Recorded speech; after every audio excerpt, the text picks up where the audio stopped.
Hello, good day and welcome back to my channel. My name is Kemilawa and I'm an orthopedic surgeon, and this channel is dedicated to providing you with information so that you can take the best decisions for the health of your bones and joints. While I am partial to children, being a children's orthopedic surgeon, I will be speaking from time to time on things that concern the bones and joints of the whole family, regardless of age. Today, I'll be talking on fractures in adults that require an operation. This is just to help you to have a good idea of what would be better fixed and what may be managed in a cast, should you know anybody who has suffered a broken bone. Okay, first things first, a fracture is the same thing as a broken bone. I have lots and lots of people ask this question from time to time, and just to clarify, there are words that are used interchangeably. Strictly speaking, a fracture is not just a broken bone, but it also includes the damage that has occurred to the soft tissue envelope. So the damage to the skin, the muscles, and all of that are things we consider from a clinical or professional perspective when treating a fracture. And all of these things come into bearing when you're deciding the best way to manage. One group of fractures that would definitely qualify for an operation are situations in which a single person has had multiple broken bones. So if you've had a broken bone to the arm, the leg, the hand, all in one person, that would be a situation in which it's much safer for your body to get those bones fixed as fast as possible and get you back on your feet as quickly as possible as well. Some of this is because there is something called stress that is related to the amount of injury that the body has suffered, and the more the injury the body has suffered, the more the stress. And we have found from lots and lots of research across the world that fixing the fractures tends to help to reduce that amount of stress by reducing ongoing injury, and so such persons are actually more likely to be able to overcome the severity of the injuries that they have, compared to persons in whom those fractures are not fixed on time. The next group of persons who would require a surgery to fix their fractures would be people who are professionals, and this is professionals across board. So if, for instance, you're a baker and then you have had a fracture involving your hand, or if you're a musician and you have fractures involving your fingers, a footballer with fractures involving the lower limbs, a surgeon, a teacher, a pilot, any injury or fracture that has occurred in a part of your body that you require to be able to carry out your professional activities, these are fractures that are better managed with an operation rather than with a cast. Another group of persons in whom there is the push to fix and operate their fractures as fast as possible would be hip fractures in elderly persons. The reason for this is that studies all over the world have found that when a hip fracture is not fixed in an older person, they tend to get stuck in bed, they're unable to move, and this has universally been shown to affect their lifespan adversely. And so hip fractures in older persons or other fractures in older persons that will cause them to be confined to bed and make them unable to move around normally, these as well should be managed with a surgery as fast as possible. I'll go now to talking about specific injuries in adults generally and things that would be better fixed. I'll start off with the forearm. So the forearm, the portion between your elbow and your wrists, fractures in this particular region must be fixed because both of the bones in that region work together like a joint, and when one or both are broken, you can no longer rotate your elbow and wrist as normally as you would be able to. Now, the other thing that could happen is that sometimes they actually don't heal if you manage them with a cast. So these are situations where they must be identified and they must be fixed as well. Another group of injuries that should be fixed as well, more and more being fixed with surgery these days, are fractures that involve the arm bone. So the portion of bone between your shoulder and your elbow.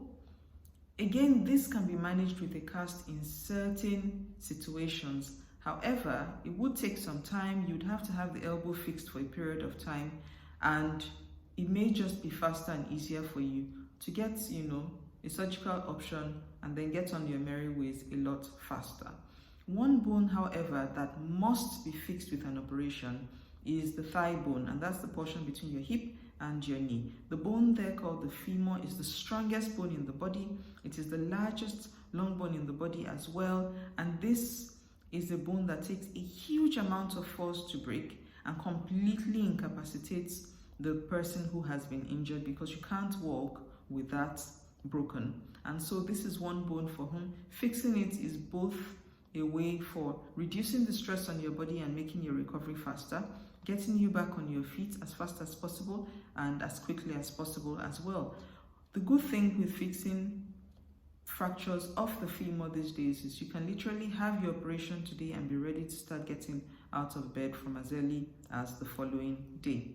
Of course, with walking aids, but this is a lot better than having, to lie in bed for this. The next bone I'll talk about will be fractures of the bone in the leg, which is the portion between the knee and the ankle. Fractures involving this region are better managed with an operation.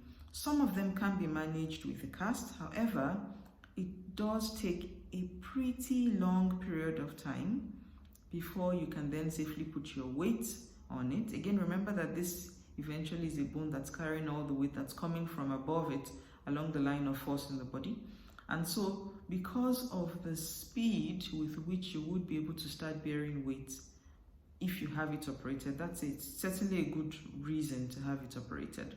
The other thing is, often this is a region that, because the bones there are just underneath the skin, it's very, very frequent that we see open injuries in that area. So you find a fracture in addition to a big wound overlying it, and the big wound must be treated with an operation to make sure that the risk of infection is minimized, and the fracture as well can be fixed about the same time.